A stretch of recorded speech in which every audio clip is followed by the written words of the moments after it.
Kinukumpuni sa isang Chinese naval base ang China Coast Guard ship na nasira matapos mabangga ng barko ng kanilang Navy sa Bajo de Masinloc.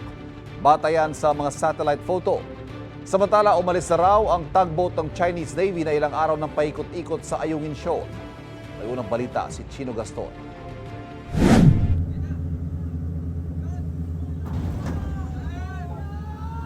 August 11 nang maganap ang banggang ito ng mga barko ng Chinese Navy at China Coast Guard sa tangka nilang pag-ipit sa BRP Suluan ng Philippine Coast Guard malapit sa Bajo de Masinloc.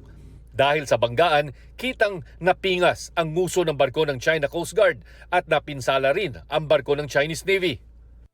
Halos 2 linggo makalipas, sa mga satellite photo na nakuha ng Reuters, ang Coast Guard ship 3104 makikitang nakadaong sa Yulin Naval Base sa Hainan Island.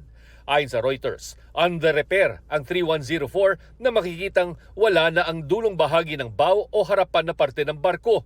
May nakatabi ding tugboat sa gilid nito. Ayon sa Philippine Navy, ang mga ganitong klaseng pagkasira inaabot ng ilang buwan o di kaya taon bago maging seaworthy ang isang barko. There appears to be much damage to the front portion of the Coast Guard ship. But we don't know if there were any other damages, especially to the underwater part, the lining of the shaft, and other critical parts of the ship. So generally, I would say around 1 to 2 months. Then they could again put the ship back into the water and do some test. Mula nang nangyaring banggaan, wala ding impormasyon sa planned warship na may bow number 164. Hanggang ngayon, hindi inaamin ng China na may nasirang barko ang China Coast Guard at People's Liberation Army Navy. How can you basically reconcile, China developing a world-class military, then this incident happened? I think that's one of the reasons why the Military Commission ordered this operation was to impress upon the people, see, we have done this, we have prevented the Filipinos from entering into our secret territory. At that time, of course, we're showing to the people and to the world that we have a world-class military capability. Then this thing happened. Samantala, umalis na raw ng Ayungin ang tugboat ng Chinese Navy na ilang araw nang paikot-ikot sa Ayungin Shoal.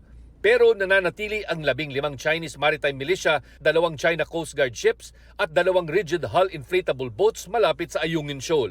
The tugboat was not sighted anymore after the 26th, hindi na siya nakita. But for ending the other day, which is 26 August, same report as the previous days. So basically, the number has been constant, 15 MMV to Chinese Coast Guard to Maritime Militia.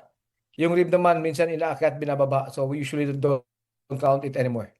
Hindi nagpapakakampante ang Philippine Navy para matiyak na ligtas ang mga sundalo sa BRP Sierra Madre at maayos na maisasagawa ang mga resupply at troop rotation mission doon.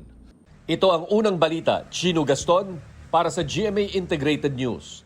Kapuso, huwag magpapahuli sa latest news and updates. Mag-iuna ka sa balita at mag-subscribe sa YouTube channel ng GMA Integrated News.